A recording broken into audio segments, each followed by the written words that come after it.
Oke, Presiden Trump, Anda punya militer terkuat di dunia. Mari kita lihat apakah Anda bisa melakukan pekerjaan yang lebih baik. Saya pikir Israel telah melakukan pekerjaan yang luar biasa dan sangat-sangat tepat sasaran. Anda tahu, ketika Hizbullah menembaki warga sipil dan tentara kami mengejar para pemimpin mereka. Kami tidak meruntuhkan seluruh gedung. Kami menembakkan salah satu proyektil kami ke apartemen mereka, atau ke ruang bawah tanah mereka, atau dimanapun itu berada di Dahia, atau di bagian lain Lebanon Selatan. Dan kami menyingkirkan mereka. Itulah yang kami lakukan. Itulah yang kami lakukan di Iran. Presiden memang seharusnya membanggakan fakta bahwa jajaran pimpinan lapis pertama di Iran dieliminasi pada minggu-minggu pertama perang dengan Iran. Siapa yang melakukan itu? Itu adalah Israel. Oke, kami tidak perlu menghancurkan semuanya untuk mendapatkan target kami. Jadi menurut saya, presiden memang seperti itu. Itulah gayanya.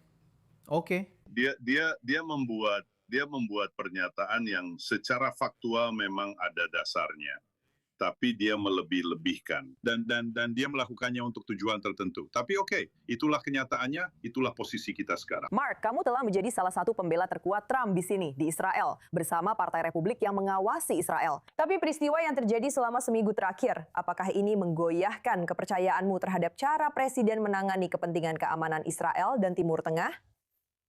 Tidak, saya sejujurnya tidak. Saya pikir salah satu hal yang terjadi dalam semua ini, kami di Israel tentu saja banyak yang dipertaruhkan bagi kami. Dan kami, keberadaan negara kami benar-benar dipertaruhkan ketika berbicara tentang ancaman nuklir, rudal balistik, dan kelompok-kelompok proksi. Jadi kami memiliki pandangan yang sangat-sangat khusus, yang saya sebagai orang Amerika Israel, saya juga punya pandangan itu. Tapi di sisi lain, Presiden Amerika Serikat dipilih untuk melindungi kepentingan Amerika Serikat. Dan kepentingan Amerika Serikat tidak hanya terbatas pada Timur Tengah dan Iran. Dunia ini sangat besar. Ada banyak hal yang terjadi, Tiongkok, Kuba, belahan bumi barat, dan terutama ekonomi. Dan itulah, Nicole, menurut saya, inti dari seluruh nota kesepahaman ini. Ini hanya sebuah nota kesepahaman. Ini bukan dokumen yang mengikat. Ini bukan perjanjian damai. Ini hanyalah semacam kerangka untuk menunda-nunda. Dan yang dikhawatirkan oleh Presiden, dan itu memang seharusnya, adalah pemilu paruh waktu di bulan November. Dan pemilu itu akan menentukan siapa yang akan menguasai Kongres, khususnya Dewan Perwakilan Rakyat. Biasanya, seperti yang penonton Anda tahu, di tahun pemilu paruh waktu, pihak yang sedang berkuasa, dalam hal ini Partai Republik, biasanya kehilangan kursi di DPR. Kami hanya memiliki mayoritas 2 kursi. Pada dasarnya, jika memperhitungkan kursi yang kosong. Dan itu sangat mudah untuk hilang.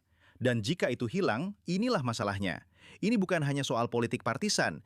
Ini tentang siapa yang akan berkuasa di Dewan Perwakilan Rakyat pada bulan November jika kita kehilangan mayoritas itu. Itu adalah Partai Demokrat, partai yang benar-benar sudah keluar jalur. Semua orang di Israel melihatnya. New York, Seattle, Los Angeles, Chicago, dimanapun itu terjadi. Itu adalah partai yang tidak memiliki program kebijakan yang jelas, baik dalam negeri maupun luar negeri. Tapi yang mereka miliki dan yang benar-benar mereka sepakati adalah menjatuhkan Donald Trump. Dan mereka akan melakukannya. Jika mereka mendapatkan Gedung Putih, Dewan Perwakilan Rakyat, mereka akan segera memulai proses pemakzulan. Mereka akan memulai sidang komite investigasi untuk mengganggu pemerintahannya di 2 tahun terakhir masa jabatannya. Itu akan menjadi bencana. Itu bencana. Dan itulah yang sedang dia coba hindari. Dan saya pikir cara terbaik, dan dia tahu bahwa cara terbaik untuk menghindari itu karena pembayar pajak Amerika sebenarnya tidak terlalu tertarik pada perang luar negeri. Mereka lebih peduli pada dompet mereka dan kebutuhan sehari-hari di rumah mereka. Itulah yang sedang dia coba lakukan. Kesepakatan ini atau MOU ini sebenarnya bukan kesepakatan. MOU ini jika ditandatangani. Dan omong-omong, Presiden memberi isyarat jika Anda mendengarkannya dengan seksama, mungkin saja MOU itu tidak akan ditandatangani. Jadi bagaimanapun juga, itulah yang sedang dia coba lakukan. Menurunkan harga minyak, menurunkan inflasi, menurunkan biaya makanan. Itu terhambat karena biaya pupuk yang berasal dari Teluk dan tempat-tempat lain. Dan menghadirkan bagi pembayar pajak Amerika pasar saham yang kuat, serta pasar modal global yang kuat, dan ekonomi yang sedang berkembang pesat. Jika dia bisa melakukan itu, dia punya peluang untuk memenangkan pemilu bulan November ini dan menyelamatkan negara ini.